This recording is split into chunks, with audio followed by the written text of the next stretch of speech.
So I'm a true believer. I actually believe that this is one of the fundamental revolutions in human history. I think that when we look back on this moment in history, we will realize that the moment that we digitally connected with each other will be one of the most fundamental changes in human evolution. I believe it'll affect the way that we engage in commerce.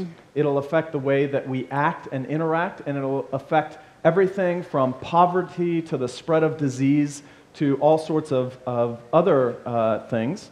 And today I just want to talk about one engine of this transformation, which is influence. How individuals influence one another in a social network is essential to understanding how somebody's connections in a social network will affect the pattern of demand for products, or how a disease spreads from one country to the other, and many, many other things. So 2 annual conferences ago, Mark Zuckerberg at the Facebook annual conference was asked, what do you think will be the next big thing in networks and in social networks and network science? And he said social commerce. Okay? So this is a UK Wired news cover of the magazine, which says, "Commerce gets social." And I want you to see the headline at the bottom, which says, "How your networks are driving what you buy." And the idea there is, what does it mean to the pattern of demand for a product when someone likes that product on Facebook or shares it with their friend? What is the value of a like or a share to the additional revenue generated from selling that product? Okay? And lots of companies are trying to understand this phenomenon in the commercial sphere. So you may have heard of a company called Clout, which tries to put influence scores on individuals based on how they change the behavior of their friends and what this might do for targeted advertising or viral marketing. That's my company that we sold there, Social Amp, which builds social commerce solutions for large-scale retailers and publishers. But as Yonja mentioned, it's not just about commerce. This has everything to do with things like political mobilization.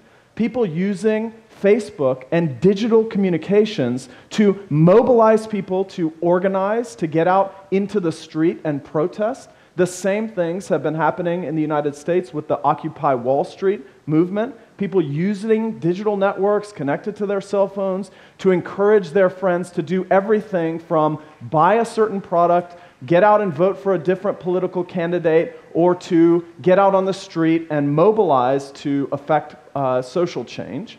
And in fact, I believe that this is a fundamental engine of this transformation and something that is incredibly important to understand, both scientifically and pragmatically, if you are a business person or a public policy person. It's incredibly important because if we can understand how behaviors spread in a social network, and thus in a population from person to person to person to person, then we can potentially promote behaviors like these: condom use or exercise or tolerance or financial responsibility. And we can potentially contain behaviors like these: smoking or dirty needle sharing or fraud or violence. And I'm working on several of these types of projects, which I'm going to try and briefly describe some of them to you. So what I do is I mine or analyze massive social network data on the orders of tens or hundreds of millions of people interacting in a digital network at a time, to understand how people influence one another to do everything from buy a different product to vote for a different political candidate or mobilize to get out on the street and protest or support a certain political agenda. And when I was thinking about how can I really drive this point home about influence in social networks, I was thinking, well, who's a good person to talk about to really drive this point home? And I thought of this guy. Some of you may know him. He's Ashton Kutcher. He's a big movie star in the United States. And he's famous because he's really sort of the poster boy for influence in social media networks. He was one of the first people on Twitter. He took out big billboards with his face on it saying, "Follow me on Twitter." And he tried to get a lot of people to follow him, and he was actually successful. So I was thinking to myself, yes, this is a good, he's sort of the poster boy for influence. And I went and tried to find an image of him on the web, and I found this image. And when I found this image, I realized that he's actually the poster boy for influence, because this is a poster, and it has his name on it. On the bottom, it says influence. And at the very bottom, you might not be able to see it, I'll read it for you. It says, "Behind every great man is 3,953,895 followers," okay, which is totally out of date because now he has more than 10 million followers or something like that, I don't know. But that statement says something very specific about influence, right? It's about the number of followers you have. So with a show of hands, let me see all the people in the room who know who Ashton Kutcher is. Okay, that's everybody. Okay, now put your hands down. Now, again with a show of hands, let me see all the hands of anyone that has ever done anything that Ashton Kutcher has told them to do. One. Excellent. So the ratio there is quite striking. So it begs the question, what exactly is influence? Certainly Ashton Kutcher has a big microphone, but does he create changes in the behavior of the people that are listening or following him? So I want to propose, and I have proposed in the literature, a different definition of social influence, how the behaviors of one's peers change the likelihood that, or extent to which, one engages in a certain behavior. And this is about behavior change. How we can use our Homoconnecticus status, our connections to other people in a digital world, to change behavior in different ways. And I'll describe some ways specifically where we can talk about making positive social change in the world using these scientific principles.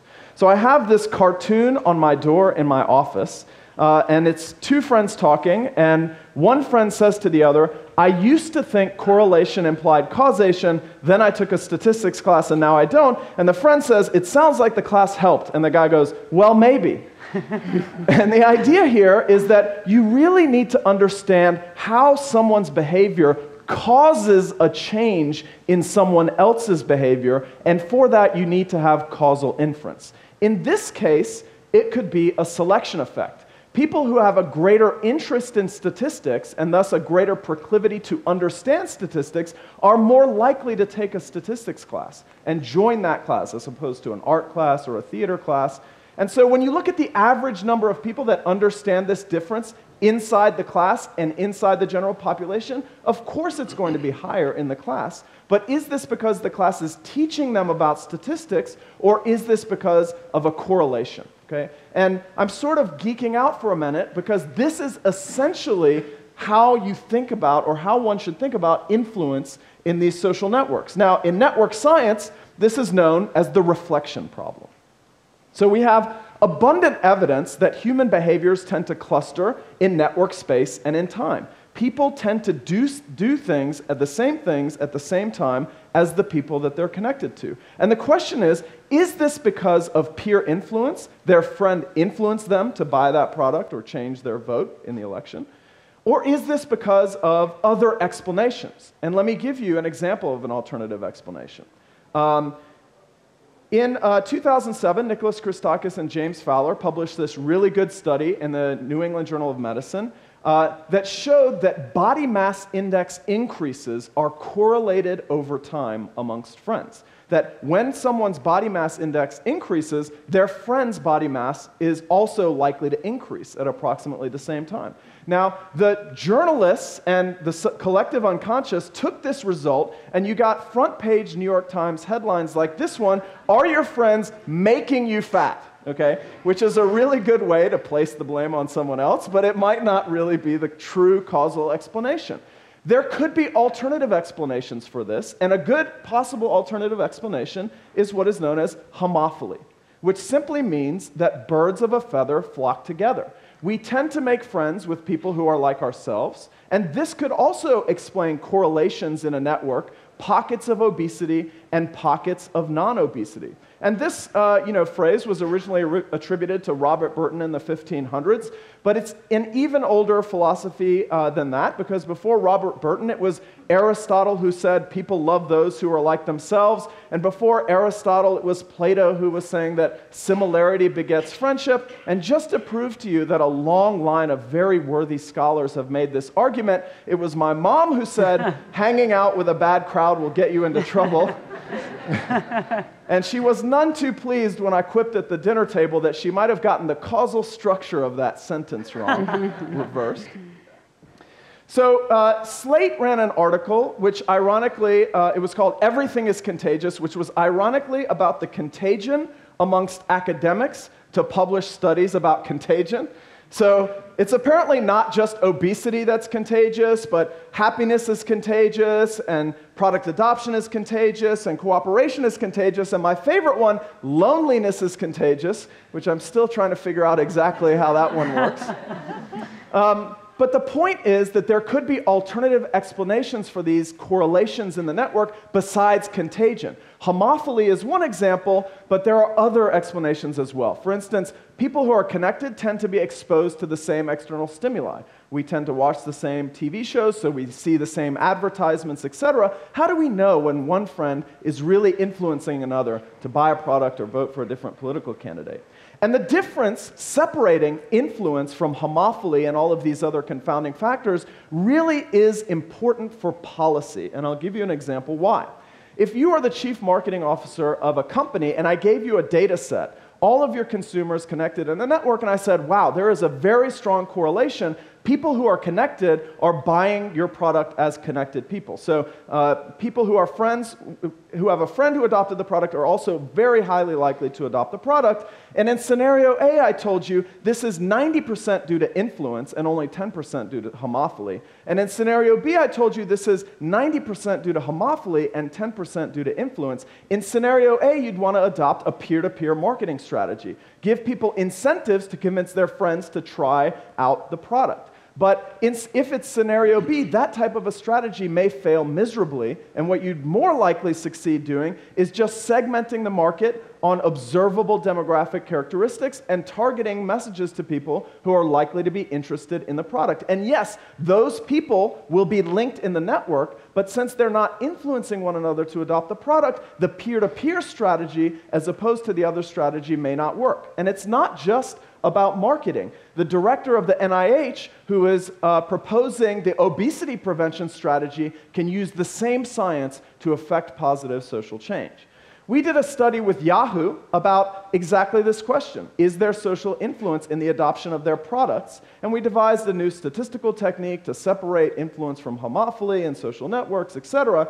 And we found a very striking result. We found that if you use a naive statistical technique, that you would overestimate influence by up to 700%, and that 50% of what you thought was influence is really just observable homophily. And I tell this result to my friends, I'm very excited, and they go, wow, Sinan, you are a really big nerd. Like, who cares about that? 700%, 50%, it sounds very scientific, and my answer is that it makes a huge difference to what you can do in terms of policy to affect change. So we did a more sophisticated study than that with Facebook, and we asked a more sophisticated question. Instead of trying to figure out whether the products that you're selling are actually spreading through influence, can you design the product so that it's more likely to go viral? And what we did in this study was we looked at two features that you can add to a product. The ability to invite your friends to the product digitally, and notifications that are automated. As you use the product in your daily life, it sends messages to your friends telling them that you're using the product, advertising the product to them, and giving them a path to product adoption. And if you think back to Hotmail, in the mid-1990s, this is how Hotmail worked. It had one of these viral features. Every time you sent an email with the Hotmail account, at the bottom it said, get your free Hotmail at www.hotmail.com, which means that every email was an advertisement for the product and a path to product adoption through that link. So we looked at these two different viral features, personal invitations and passive awareness, and what we found was that personal invitations were about 3 times more effective per message. That means upon receiving a personal invitation, you were 3 times more likely to respond positively and adopt the product. And so at this point, it seems like personal invitations are really the way to go in terms of viral features. And yes, we found that this nearly doubled the global diffusion of the product in the network. But what we found was that the passive awareness campaign nearly tripled, or 250% increase in the global diffusion of the product. And that's because even though they were less effective per message, there were many more of these messages generating more global diffusion. But when you looked at engagement with the product, you found that personal invitations made it more likely that the person would stick with the product or the behavior and be less likely to churn away from the behavior, which means that those types of close friend connections will generate more user engagement and more likelihood of sticking with any given behavior. If this is about stopping smoking and not returning to smoking, that type of engagement or stickiness is very important. If this is about sticking to an exercise or diet regimen, this is also very important. So what this also means is that there's a virtuous cycle between peer adoption and engagement. As I adopt behaviors with my friends, I'm less likely to leave those behaviors, and as I continue to use those behaviors or do those behaviors more, and more of my friends see those behaviors, more of my friends will join me, generating a virtuous cycle between peer adoption and engagement. And when I give this result in an audience like this, I can usually tell who the marketers are because they sort of lean forward in their seats. This looks like a free lunch, right? But it's not just about marketing. We're applying the exact same science to spread HIV testing in South Africa, where we are giving people incentives to take an HIV test and an extra incentives to convince their friends to take HIV tests. And they're actually making a documentary film about this called The Social Cure. So I just want to leave you with one final result, which was very interesting and striking to us. We looked at how your influence varied as a function of your relationship status on Facebook. I'm sorry, not your influence, your susceptibility to influence, how likely you are to be susceptible to other people's influence as a function of your relationship status on Facebook, whether you're single, in a relationship, engaged, married, or label yourself as it's complicated. And what we found was that single people are more susceptible to influence than people who don't report their relationship status. People who are in a relationship are even more susceptible to peer influence. People who are engaged are even more susceptible to peer influence than people who are in a relationship. And people who are married are not susceptible at all, apparently, to peer influence. And people who say it's complicated are the most susceptible to peer influence on Facebook. And we debate what is causing this result. And if you'd like to, sort of debate this result with us, please, come talk to me after the event, or better yet, come tell your friends to come talk to me. So, thank you very much.